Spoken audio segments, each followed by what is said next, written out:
Ассаламу алейкум туғандар, қандайсыздар? Назарыңыздарда қайрадан эле Базар Жоқ каналы. Бүгін 25 май 2022 жыл мен Бишкек шаарынын түндүгүрөгү Баят базарына жақын жерде Көлмөдө турам. Туғандар, ушул жактан бир сатылуучу үй бар экен. Сиздерге ошол жөнүндө азыр маалымат бермекчимин. Биринчи жолу баруу жолун түшүндүрөйүн. Мен турган жер Махатма Ганди жана Медин көчөсүнүн кесилишинде турам. Биздин сатылуучу ушул жерден батышты карай 190 метр басып барганда жайгашкан Жаңылык көчөсүндө, дареги Жаңылык көчөсү 25 болуп калат тугандар. Анан 500 метрдей түштүгүрөктү карай бассаңыздар Баят базарына бара аласыздар. Шербака көчөсү менен түз чыгышты карай басып барсаңыздар 3 километрден кийин Старый Толчок базары деле жайгашкан тугандар. Анан бул Махатма Ганди көчөсүнөн көптөгөн маршруткалар Бишкек шаарынын көптөгөн жактарына барышат. Жана ошондой эле бул Медин көчөсүнөн деле сатылуучуга чейин 2-3 маршрутка жана бир автобус барат экен тугандар. Анда мен сатылуучуга карай жол алдым. Сиздер лайктан басып, өз оюңуздарды комментарийге жазып туруңуздар. Мынакей тугандар, келүү жолун көргөзгөнчө сатылуучу үйгө да жетип келип калдым. Бул мына сатылуучу үй жайгашкан жер мына ушул Жаңылык көчөсүндө болуп калат. Сиздер Медина көчөсүнөн бир аз түндүктү карай бассаңыздар, бул кирпичийди көрө аласыздар. Кирпичийден кийинки мондай түпик бар. Түпиктен түз киргениңиздердеги үй бүгүнкү чыгарыштагы сатылуучу үй болуп калат тугандар. Мынакей бир 20-30 метрдей басып кирет экенсиздер. Киргениңиздерде бул жакта 2 ворота көрө аласыздар тугандар. Ушул жердеги кирип келгениңиздердеги оң тараптагы үй бүгүнкү чыгарыштагы сатылуучу үй болуп калат. Көрүп турганыңыздардай көчө тараптан ворота орнотулган. Жаңылык көчөсү 25 үй болуп калат экен дареги. Бул жакта мына кирпич менен тосулуп тургандар. Мектептер жакын жерде бар экен, садик тер деле жакын жерде бар экен, поликлиника баары бар. Жана тугандар, көрүп турганыңыздардай эле жана видеонун башында айттым. Бул Махатма Ганди көчөсүнөн жана бул жактагы Медин көчөсүнөн көптөгөн маршруткалар Бишкек шаарынын бурч-бурчтарына, Дордой, Ош базар жана башка көптөгөн Бишкектин бурчтарына барышат экен. Эми үй жөнүндө айтсак тугандар, үй 100 квадрат метр. Документтер боюнча баары бар экен, тех паспорт, кызыл китеби. Анан толук түрдө кирпич менен бүтүлгөн тугандар. Мынакей, бул жагына чыксак, бул жер гараж экен тугандар. 3 машина кенен батат дейт үй ээси. Анан ал жагында үйдөн чыгыш тарабында бир аз жер жемишеккенге жер бар. Ал жака бул коридор аркылуу өтсөк болот. Анан ушул жерден сол тарапка кирсек, бөлмөлөр башталат тугандар. Азыр сиздерге үйдүн ички тараптагы бөлмөлөрүн көргөзөйүн.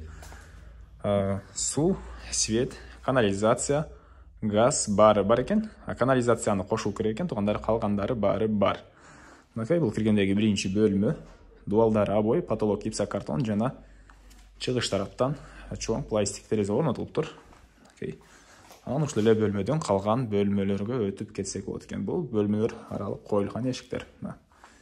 Көрүп турганыңыздардай эшиктер орнотулган. Анан ары түз эле ушул жерден өтсөк, бул жакта дагы бир коридор жайгашкан туганда. Свет. Бул коридордон биз дагы башка бөлмөлөргө өтүп кете алат экенбиз. Жерин аятын айтпап турмун. Жерин аяты 4,5 соток тугандар, документ боюнча. Анан мына бул андан кийинки бөлмө. Ушундай спальный бөлмө окшойт менин оюмча. Дуалдары обой, потолок гипсокартон жана чыгыш тараптан чоң пластик терезе орнотулуптур. Паровой отопление бар экен, котел менен иштейт ал тугандар. Газовый, анан көмүр менен иштейт экен ал котелубуз. Азыр андан кийинки бөлмөнү көргөзөйүн. Бул жак зал. Дуалдары обой экен. Потолок гипсокартон жана натяжной потолок тугандар. Түндүк тараптан жана чыгыш тараптан терезелер орнотулуптур. Азыр эле сиздерге короосун көргөзө кетейин. Ал жакта вишня, жүзүм жана башка көптөгөн бактар бар экен. Азыр видеонун жүрүшүндө аларды сиздерге көргөзөм. Андан ары бул залдан кайра коридорго чыгып, оң тарапка кайрылсак, дагы бир бөлмө жайгашкан. Мына бул мына ушундай бөлмө экен. Дуалдары обой, потолок гипсокартон. Батыш тараптан чоң пластик терезе орнотулган тугандар. Эми андан ары кайра короосуна чыгайлы да калган маалыматтарды берели. Айта кетчүңүз, мына бул жакта паровой отоплениянын котелу жайгашкан бөлмө жана душ ушул жерде жайгашыптыр. Дуалдары кафель, потолок гипсокартон жана пол деле кафель экен. Жана айткандай эле отоплениянын котелдору газ менен, анан электр энергиясы менен иштейт туугандар. Иштейт туугандар. Душтун суусу Арестон менен жылыйт. Эми андан ары кайра короосуна чыгып калган маалыматтарды берейин. Бул жактан түзөтсөк, бул коридор менен биз үйдүн чыгыш тарабындагы короосуна чыгып бара алат экенбиз. Бул жакка мондай пластик эшик орнотулган. Мынакей бул үйдүн чыгыш тарабындагы короосу туугандар.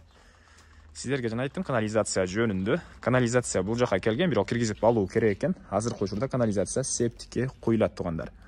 Бул мына үйдүн чыгыш тараптан көрүнүшү, жана айттым 100 квадрат метр үй. Стенасы кирпич туугандар. Бул чыгыш капталында мондай поликарбонат менен болгон навес бар экен. Навестин ылдый тарабы стяжка болгон, жана бул жагында көптөгөн түрлүү бактар да бар. Алма багы, жана айткан эле вишня, ушундай бактар кошуналар менен болгон граница. Бул жагы шифер менен, бул жактары песка блок менен тосулуптур. Ылдый тарабына беде же болбосо кандайдыр жер жемиш эксеңиздер деле болот. Азыркы учурда жөн эле чөп өсүп жаткан учуру туугандар. Мына ушундай көрүнүштү. Эми тагын бир аз басып барып, ал жактагы маалыматтарын берейин туугандар. Үйдүн эң түндүктөрүндө эки помещение бар экен. Азыр сиздерге барып эмне помещение экендерин көргөзөйүн туугандар. Бул жакта үйдүн тышкы тарабындагы туалет. Бул жакта дагы груша, алмурут багы бар экен туугандар. Мына өрөк багы, мына ушундай бактар бар. Эми бул жактарды көргөзөйүн сиздерге. Бул жакта бир склад. Бул жерде отун-кана экен, көмүр-кана, отун-кана туугандар. И түзөтсөк, бул жерде дагы бир помещение бар. Окей.